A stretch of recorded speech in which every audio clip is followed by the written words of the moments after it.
I'm in a business where I strive to find the best in people. Indeed, our team works with people traversing the criminal justice system. And I know many of them are remorseful. They strive to do better, not through happy talk or platitudes or cliches, but with a plan. And our team continually stresses that if you don't have the right message, there's no message that you should convey at all. Our team has covered the Elizabeth Holmes case extensively over the years. Some people have said I'm naive, I'm foolish, that I believe that she can change and she could not.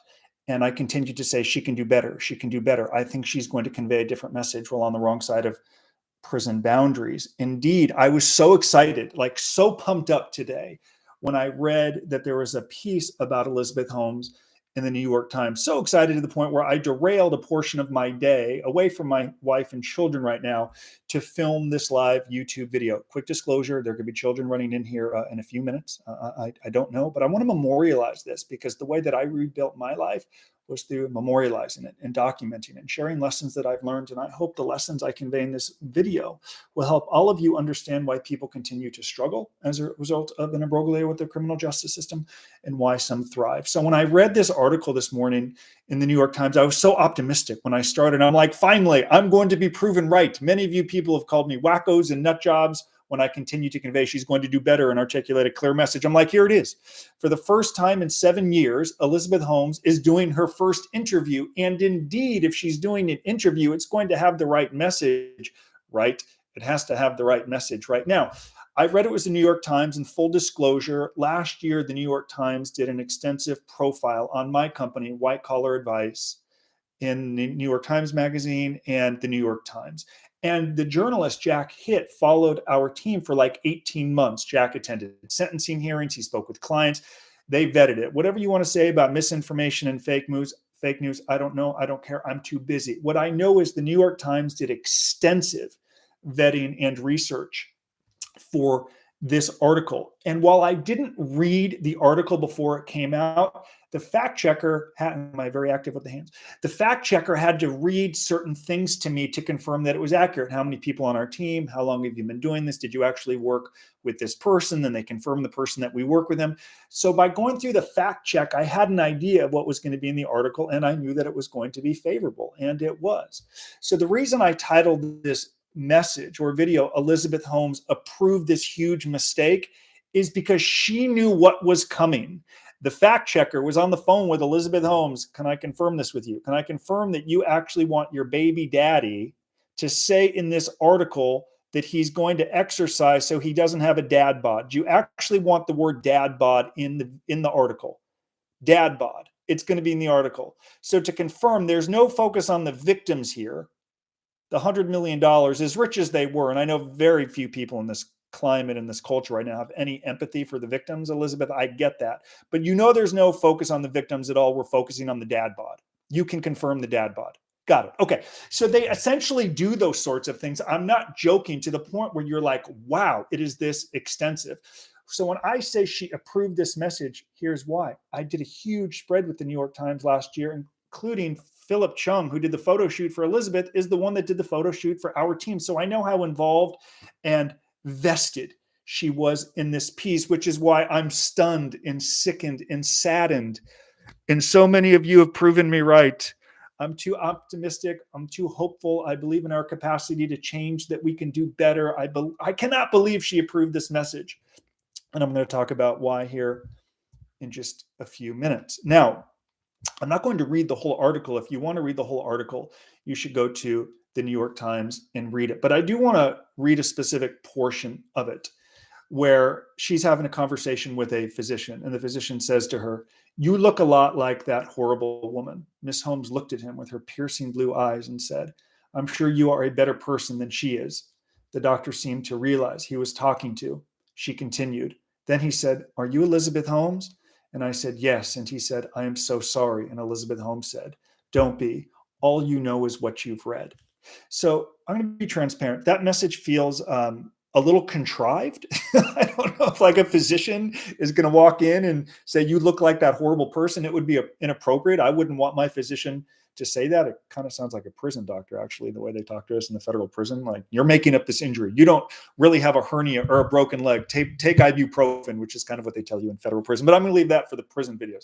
So that story seemed a little contrived. But here's what's so telling to me about the article, besides the fact she doesn't identify with the victims. Don't be, she says, all you know is what you've read. Elizabeth, you have done nothing but further everything that's been conveyed in the media for the last 7 years by agreeing to do this article. So everything we've read only gives us further reason to believe it based on what you said in this article today. You did absolutely nothing to hurt yourself. You have only weakened yourself because you did absolutely nothing to identify with people that you hurt. You express no path or plan to make your victims whole. Now, I know many of you are going to be thinking, Justin, she went to trial and she does have the right to an appeal. Indeed, she does. And Justin, she can't say that she identifies with victims because it could jeopardize her right to an appeal. In our opinion, you can still say, well, I did not have bad intentions and I do not agree with the government's version of events and I will appeal. I am apologetic that people are in this position because they think I had something to do with it, even though I don't agree. So she can convey that message. Or here's a better idea. When the New York Times calls and wants to do an article, you know what you say? I'm appealing. I have nothing to say. I don't want to say anything that's going to make it seem like I'm continuing to blame and excuse. I don't want to feature the enablers in the article because they already enabled me by virtue of the horrendous character reference letters they wrote on my behalf. So thank you, New York Times. I ain't interested. Have a nice week. Thank you for calling. Thank you. That's what she should have said when they wanted to profile her. For this to be her first media hit in 7 years, to have a message of blaming and excusing and bringing in the boyfriend, the baby daddy, and the parents and friends of hers to make this argument that she has been wronged and hurt. And indeed, parts of this article articulate that like she's happier than ever, freer than ever, because, and this is going to upset a lot of people, she is no longer the character once portrayed in Theranos. Indeed, in the article, the journalist or writer said to her, at one point, I tell her that I heard Jennifer Lawrence had pulled out of portraying her in a movie. She replied almost reflectively, they're not playing me, they're playing a character I created. Elizabeth, when you tell a physician, don't be, all you know is what you've read, you just articulated in a New York Times article and a piece that you approved, that you acknowledged that you were playing a character, tricking all of us, playing a character in raising money, playing a character in your genius and going on Jim Cramer and Mad Money, developing this so-called business. And then when things go rogue, you blame others. You excuse it wasn't your fault. Naturally, your lawyers were featured in this article, and the lawyers conveyed the appropriate message, which is what lawyers are paid to convey, which was she made mistakes, but that's not criminal. I've covered extensively the case, and the simple, clear-cut case of fraud I'd ever seen is when they put the Theranos logo on the Pfizer head, attesting that Pfizer had approved of these patents or this business model, so to speak. That was fraud. I was so upset in reading this article because it was an opportunity for her. It was an opportunity for her, again, to say, well, I don't agree with the version of events. I'm going to do better. I'm going to go to federal prison, and I'm going to use my experience through Stanford, my experience as a young female executive in a big boy world, how I influence billionaires and millionaires to give me money. I want to share my experiences with so many of the women with whom I serve time. I want them to know that I identify with them, that I am a prisoner, that like them, I might not agree with the length of the sentence or the government's version of events or the verdict, but I am no different from them as a federal prisoner. I want to teach, I want to inspire them. You know what would have made this article productive?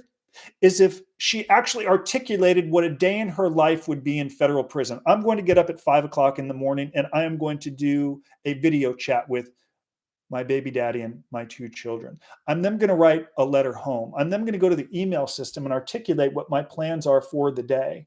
I am then going to go do my job in the prison library or chow hall or work as an orderly scrubbing toilets because I want to contribute to this community of felons. After I do my job, I'm going to exercise. I want to stay healthy and fit.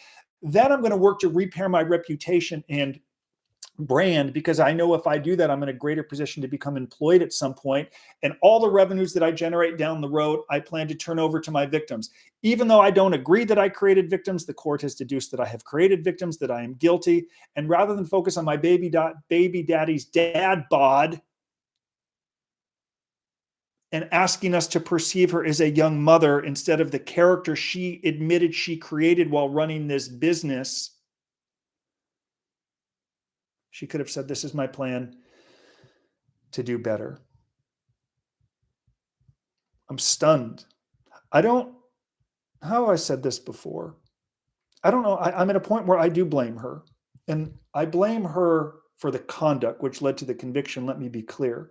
But for a long time, the responsibility rested with lawyers who were advising her, don't say anything. It will jeopardize your right to an appeal. Elizabeth, you've got to endure. You've got to take it. I'm sorry about the media. I'm sorry about the podcast. I'm sorry there are guys like me out of federal prison sharing these lessons with hopes that others traversing the system do better.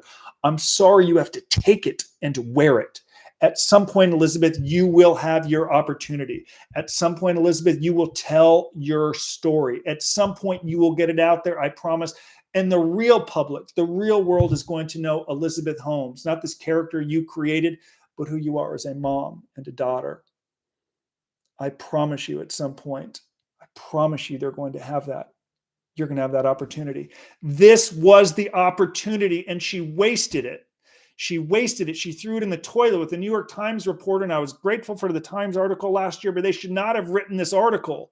I don't know how Elizabeth Holmes, her lawyers, the baby daddy, the parents agreed to this fact check. I don't know how they approved to it, how they allowed it. It was the wrong message. And it's of no value to absolutely anyone, least of all her and the victims. And that's how I'm going to wrap up this short live stream on a Sunday before I go spend time with my wife and children. You only do media as a convicted felon. You only do media if it's the right message. If not, you say nothing. The title of this article should have been, while I don't agree with the government's versions of events, I recognize that people are in a weakened position because of bad choices they think I made. And while I don't agree, I'm going to do better. I'm going to pay them back.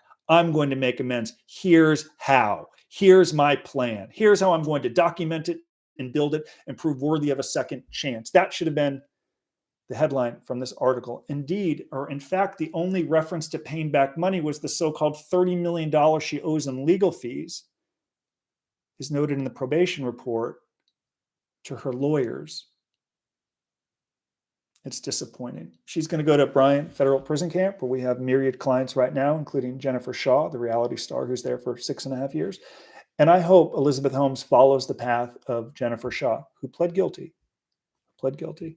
I hope she does what Jennifer Shaw does, which is never complain, recognize that people in prison have it measurably worse than she will have ever had it, teaches and inspires people by way of her reentry plan, teaching a class. And I hope she never complains, because when white-collar criminals complain, I should say justice impacted people, when people complain, many of you call me criminals. I shouldn't call someone a criminal. We can all become better, and I'm hopeful at some point she will become better. But many of you are proving me right. Many of you are making me look like a fool. I hope she never complains, because there are people and there are females in that prison who ain't got no money for visits, who ain't got no money coming in for commissary. And if she goes in there and immediately complains about the 11-year sentence, knowing that she's going to have as much as she wants coming in on her books every single month for commissary, knowing that the baby daddy, he's so enamored with her, apparently in the article they said they fell in immediately. I don't even think falling in love was a strong enough word. And I think that's great they're in love. And I think it's wonderful he's going to stand alongside her and support her. I think it's terrific. I think it's wonderful he's going to bring the children. I think it's fantastic. I really do, because I know how many of those women in prison ain't getting visits. They'd love to get the visits, but guess what? They have no money. Many prison women in this country go to prisons thousands of miles away from home. The Bureau of Prisons tells you we're going to send you to a prison within 500 miles of your release address because of the First Step Act passed in late 2018. It doesn't always happen. I know someone in California, they're going to a federal prison in West Alderson in Virginia, Alderson in Virginia. She's got 2 kids, single mom. You think the young kids can afford to fly to Virginia? No. So I hope she uses her time in prison to not walk around the track, spend time in the chow hall. Did you read my New York Times article? Did you see how it wasn't my fault? It was Balwani, and I was taken advantage of by Balwani, and he controlled me, and I'm now freer than ever, even though I'm in prison because I'm free from the grasp of Balwani. It may be true to her, but it's not the appropriate message for someone in a minimum security camp who has had none of the benefits that she has taken for granted. Her parents who stand alongside her, friends who stand alongside her, the resources and the opportunities that will continue to come her way. I hope in time she feels she proves worthy of it. And the next time she does media, I hope she is able to articulate, I hope she is able to convey and open up with an apology. I should not have done that piece with the New York Times. I should not have approved that fact check when they were going to allow me to blame and excuse my conduct. I should not have let them speak with my mom and dad. I should not have let them speak with my friends. I should not have let them spend. I shouldn't have done it. That was another mistake. But here's how I'm going to do better. It will never happen again. And now that I'm in prison with time to introspect and think, I'm now on track. I'm now doing better, and I'm documenting it. And there's so many ways and opportunities to document this path through federal prison. Behind me in my office is my prison journal. That prison journal was cathartic to write. That led to a daily blog. Based on the feedback from the blog, it was the harbinger for my book, Lessons from Prison, that I wrote with my partner, Michael Santos. He did 26 years in federal prison. I went to prison. Hey, nobody knew me. It was kind of nice to lay low. But if I did it, if my partner did it through 26 consecutive years in prison, and nobody knew us when we went to prison, he did 26 years, I did a year. If we did it with a goal to help people, to inspire, to teach, and help people understand this wretched system, this sickening, wretched system that perpetuates hope and extinguishes failure for so many, if we can do it through an experience that is not violent, but the highest value there is boredom, can she overcome the boredom? Can she create a plan to help people? If we can do it, I still believe that she can do it. I really do, because I've seen so many people traversing this system do it. I've seen so many people feel hopeless and desperate and suicidal and do horrific crimes and find a way to do better. So I've seen it. And despite this horrific, disastrous article, which is as disastrous and awful as the character reference letters that were turned in, this article mimics those horrific letters. It's the same thing. This article, I'm rambling here. Forgive me. I just cannot believe this is the opportunity she seizes after laying low for 7 years. The boyfriend in the article references that she has more negative hits online than Osama bin Laden. Consider the message that you people are putting out, my man. Do you think it's by accident? Are you shocked and stunned? Anything positive, anything about the victims, any plans about what she hopes to do while on the inside? So if people in our community and on our team can build in a record through prison, if people on our team can find a way to use their experience to help people, because guess what, Elizabeth? This is an opportunity you missed. Professionally, you should have told this New York Times journalist, the biggest asset I have left is my experience. Biggest asset I have left professionally is my experience through the criminal justice system. That's the best asset I had left when I came home. I had no money, I'm starting over, can pay my health insurance for 2 years. I don't need the pity party here. I had it better than most. I always knew that. Don't need any of that. Don't need any of that. Her best asset is her experience through the system. She should have said that. And she should have laid out a clear and convincing path of how she'll do better. So let me wrap up with her prison day, right? She should get up, she should read, she should write, spend time with the family, and then she should teach. She should never complain. She should do her prison job, because she'll have ample opportunities to not do her prison job. That will happen in about 7 seconds of her surrender to federal prison. And I would love to see her document online through a blog, through a newsletter, through something. Women came up to me and gave me an opportunity to do their job. I was surprised that for a book of stamps, I could pay someone to do my job scrubbing toilets and showers or working in the chow hall. I'm surprised that the prison would allow this, but I know that I'm in prison. I want to contribute and give back. And I don't want people to think that I'm better than anybody else, because I'm not. So I politely thanked them and told them, no, I'm happy to do my job. That's how she can begin to stand out in the prison, besides the obvious, if not complaining and speaking to staff. Things I covered recently in the prison video I filmed with Elizabeth Holmes, do's and don'ts. She needs to commit to writing every single day and doing so in a way that aligns with the message she wants to convey moving forward. And now she has more work to undo. She has more work to undo because she continues to make bad decisions. She approved this message, much like I approve the viral message that the New York Times put out about our team. But I knew that it would be a good article because it was the right messaging. It was honest, it was authentic, and it documented how and why we help people. This would have been an authentic, real message had she said, I can understand why people are upset. I can understand why people are irate. I can understand the outrage out there. I get it. Don't agree with all of it, but I kind of get it. After all, I had some opportunities. I squandered them. This kind of comes back to something that is very helpful. Do you all remember the movie? I have a good friend in Tennessee who's teaching me the word y'all.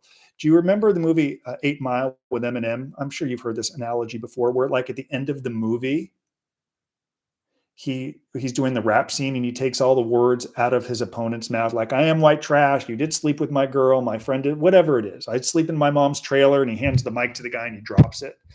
It's a really wonderful way to approach messaging as a convicted felon because it's honest. Do you know why? Because it shows that you're able to put yourself in the other person's shoes. I am a convicted felon. I know the perception that people have of me. I can't change it for someone. I don't care to. I've been home from prison for too long. I've seen and been through too much, especially in this business. But if she were successful and if she understood the right message, she would get away from the enablers and the lawyers that tell her what she wants to hear, and she would put herself in the shoes of you. But moreover, a case manager in prison, a warden, her victims. And she would begin to put herself in their shoes by saying things like, I can understand why you're upset. She doesn't say that in here. I don't see none of that in here. I can understand why people want to see me go to prison. Don't see that in here. Sounds crazy, right? That someone would say, I can understand why people want to see me go to prison. I said it, wrote about it in my book because it was truthful. I created victims and my dumb ass deserved to go to federal prison. And I was going to make amends to the point where victims wrote me and thanked me for my hard work, both in prison and also paying them back. They like to get the money back, which I agree. The victims are a throwaway. We never talk about the victims except when we say, I want to make the victims whole, but they're not really a focus. It's never really about the victims. We like to talk about it, though. It feels good. She could have advanced her agenda if she said, I don't agree with the version I created victims. I know many people are frustrated with me, the opportunities and privilege that I had, that I squandered, opportunities that people don't have. I know people think I'm doing this article just because I want to try to get my reputation back. I know people are saying this just because they think I'm ready to talk, and I'm finally ready to do better and lay out a clear plan moving forward. But I know people aren't going to believe me. I know people are always going to discount it. I know the way I'm only going to get back on track is if I document it and do the work and build it. Imagine an article like that had she addressed the doubters and the haters, but instead she addressed it by this way. Don't be. All you know is what you've read about me. Was any of that stuff true? Indeed, some of it's probably true. You get some credibility and credence if you acknowledge some of it is true. Are you insinuating none of it's true? We interviewed a federal judge, Judge Boo, and the judge told us judges and stakeholders from the government, a prosecutor, a judge, a prosecutor, they are more inclined to believe a defendant if they acknowledge some wrongdoing, if they acknowledge some things they had done differently. The judge gives an example of a defendant that's caught with like drugs and a gun. And the defendant's like, hey, I'll plead guilty to the gun charge, which could have I'll plead guilty to the drug charge, which could have a mandatory minimum of 10 years. But I didn't do the gun. I didn't have the gun. And the judge is like, I'm kind of inclined to believe him because he's admitting to a federal felony or the 10-year mandatory minimum. I'm more inclined to believe he didn't have the gun because he's admitting to something rather than nothing. Now, some of you might read this article and she says, I made mistakes. I would do things differently. It is a throwaway. It's something she has to say. What mistakes? She doesn't identify what mistakes because in the next paragraph, she outsources the problem to Balwani, who is responsible for running the lab. It's sort of like when people apologize to you, but it's not really an apology. I'm sorry, but I'm sorry, however. It's just not really an apology. So she has to have some of that in here, but all of us know it's a throwaway. It's not authentic. It's just not honest. It's not rooted in what a case manager in prison wants to see, or a warden wants to see, or moreover, and most important, it's not what her victims want to see. This article's sickened them that she's asking us to see her that she's distancing herself from that past image of the voice and the turtleneck and the Jim Cramer and as the young female CEO billionaire. That telling us in this article that was a character that she played. That alone shows that it's inconsistent and inauthentic and fraudulent and dishonest to raise money playing a character. And now we're supposed to believe this message. We're supposed to believe. I don't know who to believe it at this point, other than this was the wrong message. So it's 4:34 on Sunday. I'm going to go swimming with the kids. I'm so grateful that you're here. I had said recently that I wasn't going to do another Elizabeth Holmes video unless an appeal came through or something huge happened. Her appeal pending her surrender was stayed, so I did a short video on that. And I wanted to film this video because it's sort of a big deal. The first time doing media in like 7 years. And I'm the fool in the putz who was a buyer. I believed when I read it that it was going to be the right message. I don't know. I'm going to continue to believe that people can do better. I'm going to continue to believe that we can make amends for our bad choices. I'm going to continue to believe that it may take some time for her to come around. And I'm going to say it. Maybe I've been hit too many times with this baseball over the years. I believe that she will eventually get there. But this article, unfortunately, gets us. This article has taken us back 6 months or 2 years, people. It's taken us back to 2019. I hope you're happy. And to all of you who said that I was wrong, as of this day, the 7th of May, 2023, you are right. I accept responsibility. I'm going to do better in my predictions moving forward. Thank you all very much for watching. Have a wonderful Sunday. Thank you for joining our community. Goodbye.